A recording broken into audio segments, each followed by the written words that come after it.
Toto a un incroyable talent. Il trompe sa femme avec une policière. Oui, tu as bien entendu. Abonne-toi et partage cette vidéo, je t'explique toute l'histoire. Toto a une maîtresse pas comme les autres. Elle est policière. Et quand il lui manque, pas besoin de ruses compliquées. Elle débarque chez lui en uniforme, menotte à la main, l'arrête devant sa femme en mode super sérieuse et l'embarque chez elle jusqu'au lendemain. Le matin venu, elle le ramène avec un air grave et lance à la femme « Nous n'avons pas encore terminé les enquêtes, je viendrai le récupérer à tout moment, alors collaborez, madame. » Et sa pauvre femme, toute naïve et reconnaissante, lui répond toujours « Madame l'officier, que Dieu vous bénisse pour prendre soin du cas de mon mari. Je ferai en sorte qu'il soit toujours disponible pour l'enquête. Ah, Toto, même dans les ennuis, il a trouvé une planque 5 étoiles avec service en uniforme. »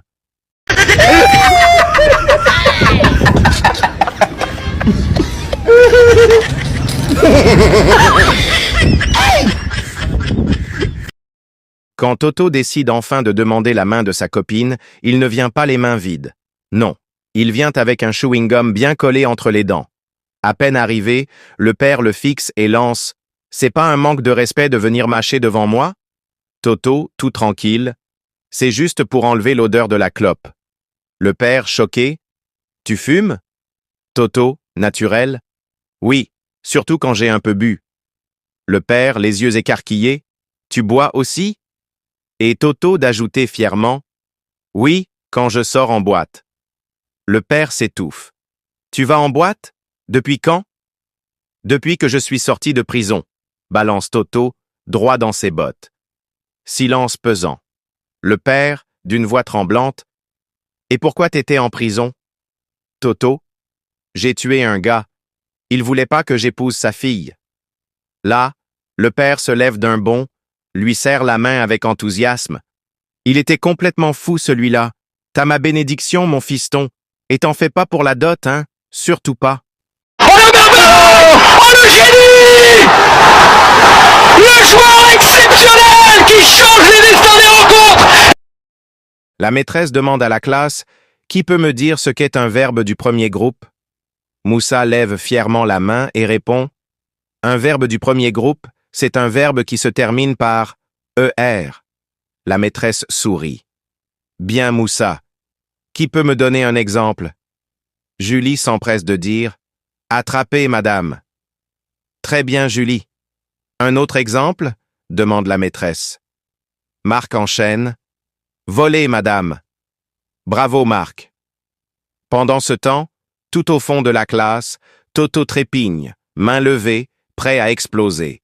Madame, madame, moi je les connais tous, mais je vous préviens, une fois que je commence, vous ne m'arrêtez pas.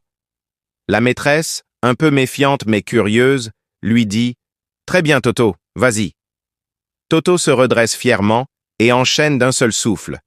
Marcher, observer, appeler, inviter, accepter, arriver, installer, commander, apporter, manger, rassasier, digérer, facturer, solder, draguer, arrêter, monter, fermer, rouler, filer, garer, rechercher, un hôtel, repérer, rentrer, réceptionner, payer, boucler, déshabiller, rincer, caresser, embrasser.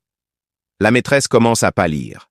Elle fronce les sourcils, tape du pied et s'écrie « Toto, si tu dis « doigté », « lécher » ou « coucher aujourd'hui », je te jure que je te tue, espèce d'impoli. » Et Toto, imperturbable, de conclure en haussant les épaules « Alors dans ce cas, relever, rhabiller, décourager, raccompagner, décevoir, déposer et rentrer chez moi. »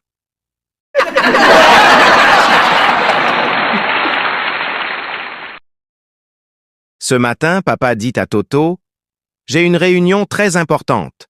Tu vas aller à l'école tout seul aujourd'hui. Je te fais confiance. » Toto répond, « Pas de problème, papa. » Papa ajoute, « Je m'occupe de ta petite sœur. Et toi, tu éteins tout à la maison.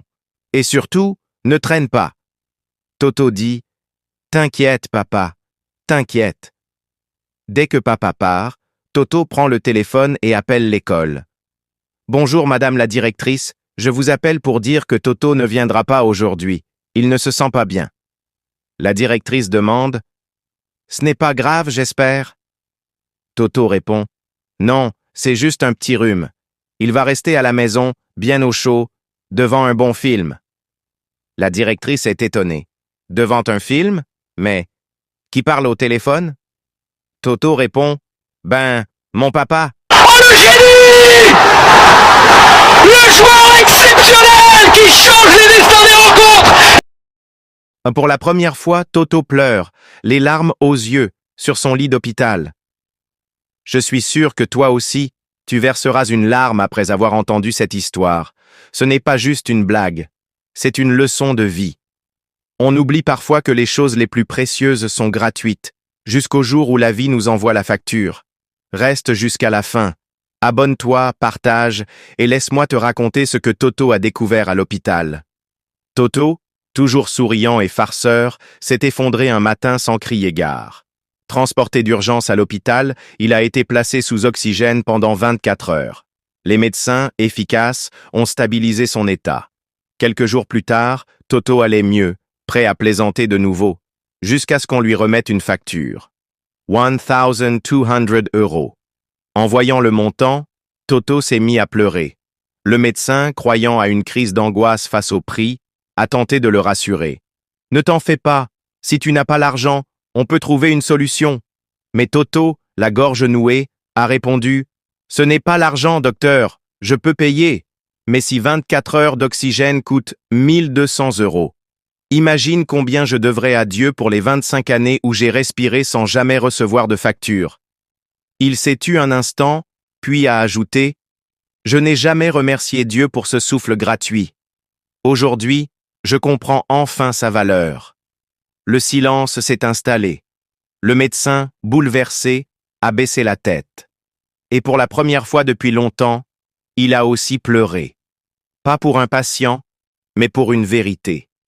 Et toi qui lis ceci, as-tu pris une seconde aujourd'hui pour dire merci à celui qui te fait respirer sans compteur?